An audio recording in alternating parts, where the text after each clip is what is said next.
Now that's significant. The Market Research Podcast. Hi everyone, thanks for joining us on this latest episode of Now That's Significant, a market research podcast. This is your host, Michael Howard, the head of marketing at Infotools. Today, I'm joined by Ed Keller, one of the foremost experts in word of mouth, influencer marketing, and consumer insights. As both an entrepreneur in social data and analytics and a top exec in leading insights agencies, Ed has built and sold businesses, launched data and insights platforms and products, acquired and integrated businesses, managed global teams, and worked with many of the world's leading brands. Ed is an executive director at MRII, an advisory board member at Suzy, the CEO of the Keller Advisory Group, and has had numerous roles in the academic world. Thanks for joining us on the show once again, Ed. Thanks, Michael. It's great to be here. Appreciate the opportunity to talk with you. Yes, I always find it, encouraging and quite in awe of some of the bios that I get to read out. You have a good background. You get to talk to some interesting people, so I'm happy to be included in your group. Absolutely. Thank you for joining us. So what is the most significant thing you're going to tell us today? Yeah, I think the most significant thing that I'm going to be talking about today is about the creator economy, and it's to say that the creator economy is huge and it's hugely important to consumers. There's a lot of buzz about the creator economy, but as we'll discuss hopefully over the next couple of minutes, I've tried to put some metrics around it. And I think what the bottom line for all of this is that brands really need to understand and engage with the consumer economy to succeed in a market where authenticity and connection really matters. They need to collaborate with creators beyond typical marketing methods, and that marketers can innovate and they can interact with customers better by being partners with creators and by becoming a part of the creator economy. And the last thing I'll say in terms of what's significant is that when I'm talking about the creator economy, we're talking about everything from the huge creators with huge followings right on down to the kind of the creator next door, if you will, someone who's got a hobby and they're deciding to create content. And I'll just say that the creators with the most engaged and the most sort of value to consumers are not the celebrity endorsers and creators. It's people who have specialized knowledge. So we're not just thinking about the Kardashians here and people of that ilk. It really is sort of the everyday creator who's carrying a lot of sway today. Interesting. So where did the idea of the study come from? Can you tell us a little bit about who was involved, methodologies, etc.? Yeah, I will. I'll just start by saying where it came from, and it to some degree has its history going back 20 years. That's I've been in the word of mouth and the influencer marketing and the creator economy space for 20 years now. I published a book that came out in 2003 called The Influentials. And ever since then, I've sort of had a heavy hand in measurement and insight and consulting around this space. And last year, as part of sort of that 20th anniversary, I wanted to undertake something special to celebrate the anniversary. And to me, as a researcher, doing original research on topics I feel passionately about is what I consider to be special. And so I took note of the fact that a lot of people in the marketing industry are talking about creators, but the numbers were all over the place, and it was never clear from any of them where they actually came from. So I didn't put a lot of trust in them, and even the numbers coming from some very blue chip organizations were wildly different. For example, within a month of each other, Citibank put out a report on creators and said that there were 120 million content creators around the world. Goldman Sachs also came out with a report, highly quoted, and they said that there were 50 million, 120 million, 50 million. That's a huge difference for two what were supposed to be authoritative reports. And when it came to the total addressable market in the creator economy, Goldman's estimate was far bigger than Citi's. So Goldman had fewer people, but a bigger total addressable market. So, and that's just one example. There were just a lot of different numbers. So I came to realize that there was a need for accurate measurement. And I got to work conducting one study, which came out last year, and then another study that just came out a week or so ago.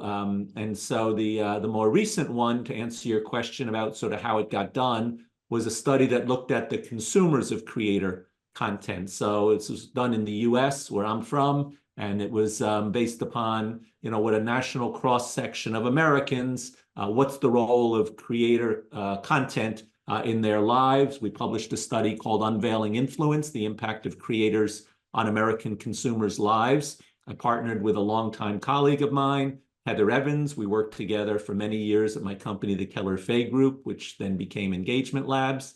And our research partner was Suzy, the research technology company headquartered in New York. And I'll say that both were tremendous to work with.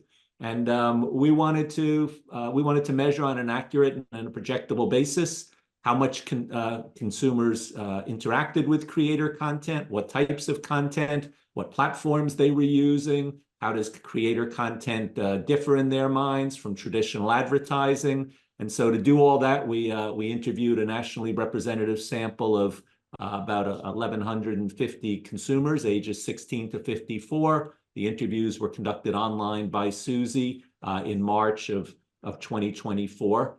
And then that research complements the 2023 study I did, which was released late last year, which we called Creators Uncovered. And that was a first of its kind nationally representative survey of creators themselves. So for that study, we again interviewed a cross section of Americans. We screened for those people who were producing creator content and earned some money doing so. So they had to have earned at least a little bit of money in order to qualify. Once again, I worked with Heather Evans on that, and our data collection partner was Focal Data out of the UK, and we screened and then interviewed a little over 1,000 creators. Again, in that case, a nationally representative sample of creators.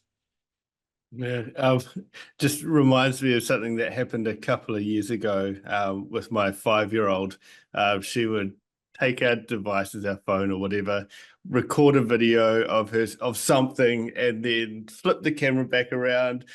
Subscribe to my channel, thank you. Oh, wow. All right. Well, there's a creator in the making. That's right. So creators can mean many things to many people. In the context of this study, how would you define it? Yeah, so that's a good question. It is very true. And I'll have to say, there are some people who spend a lot of time trying to dissect the difference between a creator and an influencer, and people who tend to do that. And then I'll tell you in a minute how we defined it. We're saying, well, the influencers are people who create content specifically for the purpose of trying to influence somebody, whereas a creator could create content just for their own enjoyment and then put it out into the marketplace and find an audience. And that is true. But I will say that one of the things I learned from the study of creators that we did, over 2/3 of creators consider themselves also to be influencers. So I think the fine line there isn't quite as fine as some people think it is. But for our research, in which we were measuring the role of creators and creator content in the lives of American consumers, we defined creators for the survey respondents. We said that creators and social media influencers create and produce content such as videos, photos, blogs, newsletters, and other media, and share it online, often with the intent of entertaining, informing, or engaging others. And then we ask them whether they do or don't follow any online creators or social media influencers. And spoiler alert, a huge number do. We'll get into that maybe in a few minutes. So that was what we did there. We did not distinguish between, it's a creator versus a social media influencer. We sort of said, do you follow people like this? For the study of creators themselves, a creator was defined as someone who considers him or herself to be a creator or an influencer and to have received some income in the past year, whether in the form of cash or goods and services. So people think it's a get rich quick scheme, don't they? Or if I just start my own. Yeah, it's the findings to that creator study were quite fascinating to me, because we were able to demonstrate that some people are making a lot of money, but over half the number of people who say they're creators were earning less than 10,000 US dollars per year. So there's a large number of people, and it surprised a number of people when I released that study, and I liken it to the fact that I think there's a lot of people who do this out of passion. And I suspect I didn't do a study like this before COVID, but I think during COVID, a lot of people had time on their hands and they needed to do something productive with that time. And so they started producing creator content, and then they started to accumulate an audience. And so they've stuck with it. But there are, for full-time creators, there's people making a pretty nice living. There are some who are getting rich. There's a lot of people who are making very little money, and whether they are hoping that eventually with time they'll start to increase that revenue number, probably so. And then others, I think, will probably say, it didn't work out, and they'll drop out. But it's a little bit like a minor leagues in sports. I think there's a lot of people in the development league, and they'll some of them will make it to the top, and others will just keep what they're doing for the love of it, and others will say, okay, I did my best for 2-3 years, and now it's time to stop. So we go camping every year, and it's in one of the most pristine beaches that you'll ever go to. Like, it's been on TripAdvisor. It's one of the top beaches around the world. This is in New Zealand. And we saw this one lady and I assume her partner. They quickly come down to the beach. They take a photo in this area. They turn around, take another one, pack up, and then leave. And it's like they're just not enjoying the space where they're in. And I guess that's one of the challenges, I guess, that these people would face.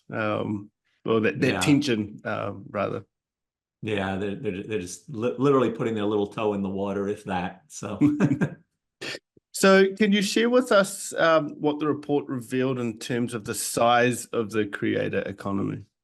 Yeah, so again, two studies. The one where we measured the number of creators, we were able to demonstrate that there's a whopping 27 million paid creators in the US, or 14% of all consumers aged 16 to 54. A lot of people were really surprised by that when we released those numbers. 14% of all consumers ages 16 to 54. And again, they have to be creating content and be earning something. But within that, as I just mentioned, a little over half were earning under $10,000 a year. Some of them were earning $1,000 or $2,000 a year. So it's not a whole lot, and maybe they're even getting goods and services in kind types of income. But the folks who are doing it full time were earning on average maybe $90,000 a year, which is not a bad paying job at all. And those who had the biggest followings were earning upwards of $350,000 a year. So there was a group there that had managed to get a big following, and they are more valuable to in a lot of ways. So that's the number of creators. The flip side coming out of this new study is we were able to learn just how large their following is. It's one thing to produce content. It's another thing to want to be the ones to consuming it. We found that 7 in 10 Americans ages 16 to 54 again told us that they follow creators and influencers. So that's a huge number who are consuming that type of content, and it's not sporadic. 60% of followers are engaging with creator contents on a daily basis, and in fact, 35%, or about half of that number, is engaging with creator content 2 or more times a day. So it's a lot of people. They like the content. It's a part of their news, information, and entertainment acquisition, and helps to explain why there's a market out there creating content, because there's a market out there who wants to consume it. Absolutely. So just as you're saying, it's one thing to create content, but an entirely different thing to consume it. So from a consumer's perspective, what were some of the findings in the report around what like or dislike they were seeing or reading from creators? Yeah, so sometimes a debate if you read the literature, and in our case, we find that it's not really a debate at all. Is it about information or is it about entertainment? And we found those to be identical numbers. That's the top two things that people want out of creator content is they want entertainment, and they also want things that are of educational value to help them learn, educate themselves. Maybe it's where are the best beaches in New Zealand. And then they also want a diversity of information. So for some it's gaming, for some it's sports, for some it's travel and other things. What they don't like is they don't want things that have sort of a negative social impact. And these days when there's a lot of, you know, sort of dissing that's going on, there's a real dislike for that. They don't want repetitiveness, and this puts a bit of a burden on the content creator. If you're going to do this, you better keep it fresh and new, because people don't want to see recycled content that they've already seen elsewhere. Although if you bring things to their attention as a curator of content, they will value that. If you're going to make it easier for them to know about things because you're the one doing the work and curating it, that's of huge value to people. So those are some of the key likes and dislikes. So, algorithms in these social media content platforms will have a part to play in this as well, because they will amplify things that are getting traction or engagement. And so sometimes there can be that lag as well. So getting that balance right in terms of producing new, but feeding the algorithms well. Yeah, exactly. And look, that's how savvy the creators are. I'm sure there's some of them who are exceedingly savvy, and others probably don't understand at all what helps to bring their content to the fore for people. But I will say that to the extent that people in the content creation side are able to get an engaged community that they put together and get not just sort of likes and thumbs up, but get conversation going. That's the thing that drives more than anything else the algorithms. If they know that people are willing to leave meaningful comments and so on, it shows they've got an engaged audience and they're willing to show it to more people. Absolutely.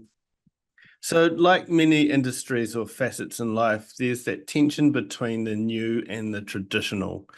With this topic, you explored the difference between what consumers think about creative content compared with traditional ads. What should marketers be mindful of when considering this as well?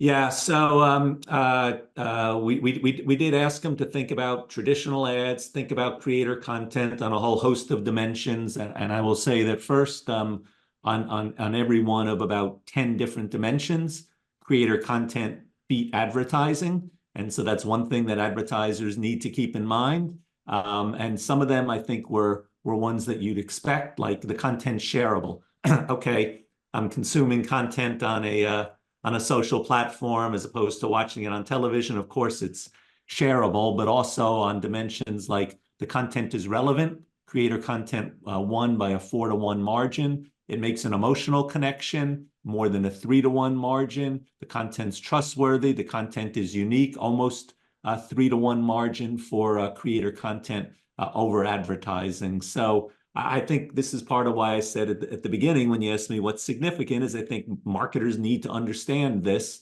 And having said that, I don't think that it needs to be creator content at the expense of traditional advertising. I do think there are ways for brands to engage with content creators, help to support them both maybe monetarily, and also maybe giving them tools and expertise that will make the content creators better at what they do, and therefore earn the respect and trust of the brands. But there are ways to then take creator content and funnel that back into advertising. And in effect, rather than maybe having the copywriters be writing the ads, let the content creators write it, but then use the power of paid advertising to amplify it and bring it to the attention of more people. The content itself will be as trustworthy as the content creators, and some of those other dimensions in terms of trustworthy and feeling an emotional connection. So there are ways to make it a win-win and a both and rather than an either or.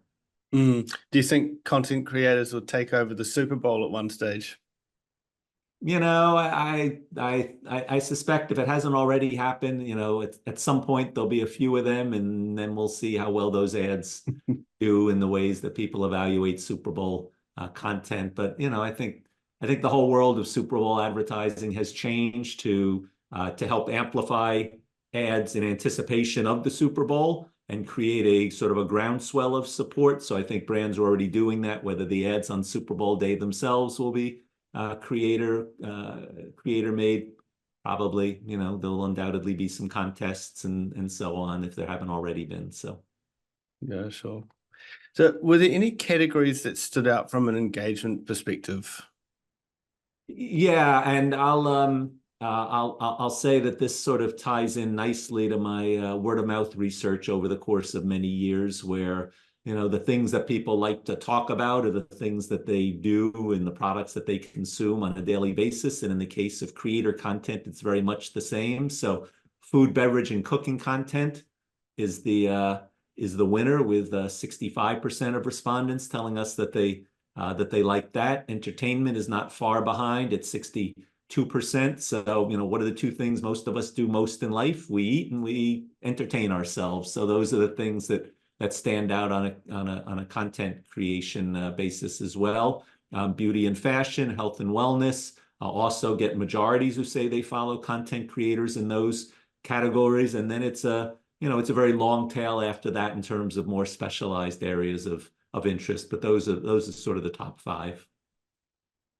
I do find it quite interesting when you see some experts in their field go and analyze the creator content that's coming out and just poking holes through it and things. So I guess there's some internal audits that are happening in the space, I guess. Right. Yeah, exactly. If we think about the channels this sort of content was viewed or consumed on, were there any clear favorites? And were these results representative across age groups? So, I would say that there are there's the top five. Instagram leads the way, with YouTube close behind. So those are the two leading platforms where, again, consumers of creator content tell us they like to follow creators. TikTok comes in third place. Then there's something of a drop to Facebook, and then there's a big drop after that. So all of those are kind of majority of consumers are consuming creator content on those platforms: Instagram, YouTube, TikTok, Facebook. X, formerly Twitter, takes a big drop down after that. No offense to you as the host of this podcast, but podcasts are only in sort of the little under 1/3 in terms of a place where consumers are getting content. And then there's sort of a long tail after that. We asked about probably 20 different platforms altogether. And I would say from an age point of view, not as much as we might have expected. Instagram and is just about equal between the younger cohort in our sample and the older cohort. YouTube's also pretty similar. TikTok is somewhat higher for the younger half of our sample than for the older half, but it's still 62% of 35 to 59-year-olds. Facebook is the place where the dividing line starts to get strongest, a much bigger number among the older half than the younger half, but it's still a majority of teens and young adults. So it's not like Facebook has gone away, but it's over 70% for 35 to 59-year-olds. For sure. So I guess one thing that marketers would be interested in hearing is the ROI or the impact of investing in creator content. Of those who were engaged with the content, what kinds of actions were they taking after viewing? Yeah, this is when I said that that brand marketers really need to understand the impact of the creator economy. It's not just the large number of followers, but it's also the actions that people are taking as a result of seeing creator content. 80% took some sort of further action. So it's not just passive entertainment on their part. 80% is a huge number to have done something as a result of it. And what they do more than anything else, which I find to be quite interesting and important for marketers to understand, is that they research a brand's website. So if brands are going to get involved in the creator economy, make sure your website's reflecting the types of things that you're working on with creators, because it's the place they're going to go. And if you look, hip and entertaining and so on the creator site, and then your own website is fairly dull and boring or not very valuable to consumers, then you're basically creating a dead end. So make sure your website keeps up. That's the number one thing people do. Next, that's following a brand on social media. But a fairly large number, I think over 40%, tell us that they purchased from a brand within the last month. So it is creating purchasing, which is obviously quite important. And then it's also about equal is recommending the brand to somebody else. And I know from my career in measuring word of mouth that recommendations from a friend is quite important. So there's a sort of a spiral that goes on there. Not only do I see it, but then I tell somebody else about it. And that's how the influence chain works. Very interesting. Was there anything that consumers wanted to see more of in this kind of content?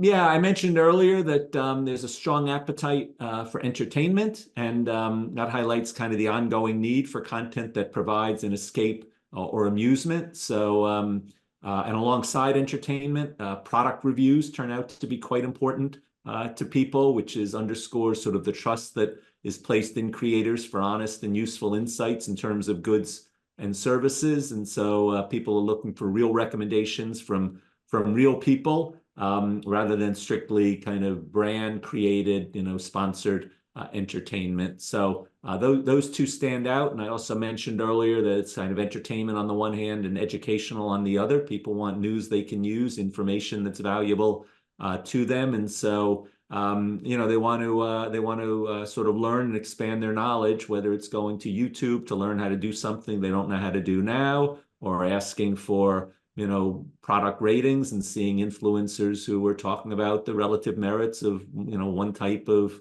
beauty product versus another type, and going through the effort and talking about the different ingredients and all those sorts of things. That can't be dull and boring, but it doesn't have to be haha funny. It has to be informational. So that's the type of things that people are looking for the most, and in about an equal number. Sometimes I want to be informed, sometimes I want to be entertained. Was there any work done either on the study or the creators last year around the repurposing of content? Because obviously there's the one thing of actually just publishing it the first time, but what goes on beyond the initial publish?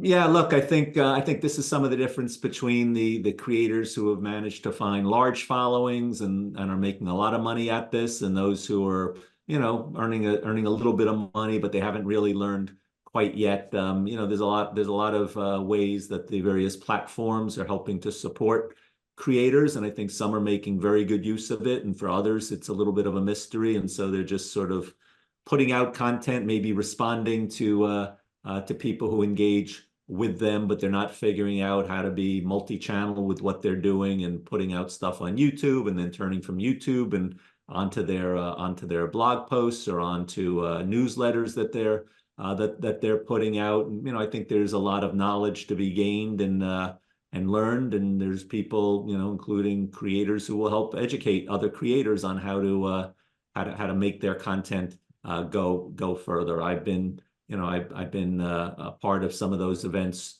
recently, and I think there's a lot of knowledge to be gleaned from how to do it right, and best practices and so on. And that's the difference in part between the people who are going to make a real living out of this, and then the people who are really more hobbyists. They're doing it for the love of the subject matter, but they're really not going to ever get very far unless they want to get serious about it.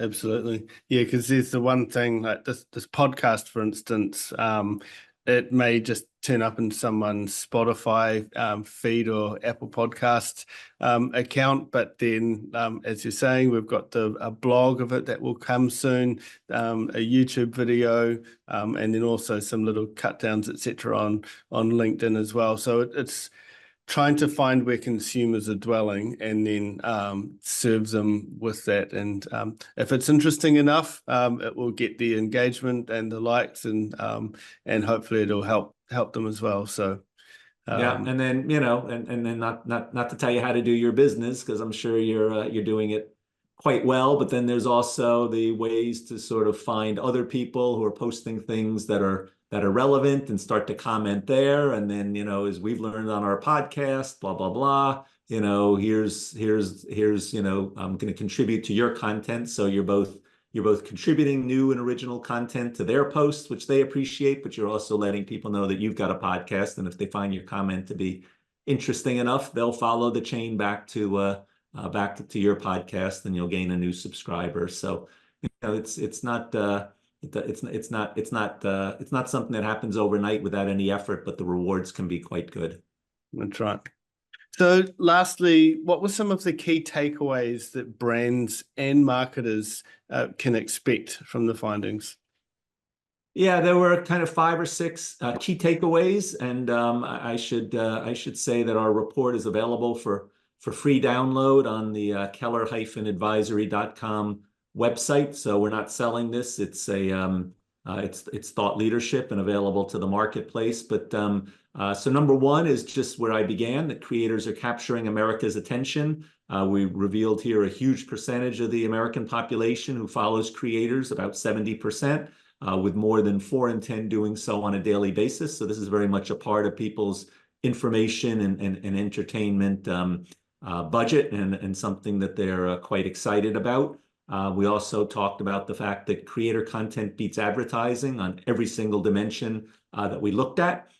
It's more exciting, it's unique, it's relevant, it's shareable, it creates an emotional connection for the brand far more than advertising. So there's good reasons to try to partner with creators. Inform, educate, entertain. Those are the 3 things people are looking to creator content for. So for creators, make sure you're meeting 1 or more of those hurdles, and for marketers, make sure that if you're going to start working with creators, that you're allowing them to be authentic, to be trustworthy, to do all the things that make them valuable, and then just invite them to include your content in the mix of what they're doing. Don't try to dictate to them, or it's not going to work for them, and therefore it's not going to work for you. That as I said at the beginning, it's not the celebrity creators who have the trust here. It's creators who are talking about a particular specialized topic that's of interest to the consumer. The influencer, the big sort of celebrity endorser numbers are not very strong in this study. They don't have a lot of trust. The everyday creators who have specialized content, those are the ones who have high trust. We mentioned the fact that creator content does spur consumers to take action. 80% are taking some type of action as a result of creator content that they're consuming, with about 4 in 10 ultimately buying a product within the last 30 days. And the last thing I'll say is that while there's some topic areas that are higher than others in terms of creator content, it can work for just about every category, because people have a whole myriad of interests, and there's creators to meet every one of those interests. So whether it's beauty, fashion, health, cooking, beverage, entertainment, but also technology, travel, sports, gaming, we saw sizable numbers following creators in all of those areas. Nice. Yeah, it just makes you wonder, like, what's the most niche or random creator content? I'm sure if you can imagine it, there'll be something. I'm sure as well. So whether that's going to become a pathway to riches, as you said at the beginning, doubtful. But you know what? I do think a lot of creator content is really a passion project for people, and they're doing it because they're passionate about it and they want to tell others about it, and they will, people will find them who share that passion. So Absolutely. Any final words before we close, Ed? Just I think the research that I've done, and again, it's 2 studies, one among creators themselves, one among the consumers of creators. In both cases, the size of the market is huge, and it's hugely important. And so I just hope that people who are listening to the podcast will walk away with a real heartfelt belief that that there's a vital role for creator-driven content in consumers' lives, and therefore there's a need for it to be an important part of contemporary marketing strategies, that consumers rate it more highly than traditional advertising. They trust creators with specialized content knowledge, not the celebrity influencers. So from a brand point of view, as you're thinking about where creator can fit into your marketing strategy, don't just go for the people who are the easiest to find, and by the way, the most expensive. Find the people who have, are talking about subject matter that fits with your brand. Find a way to help make your brand be a part of that conversation that those creators are having, and maybe find ways to help support those creators besides just supporting them monetarily. Help them be better at what they do. Marketers have a lot of expertise.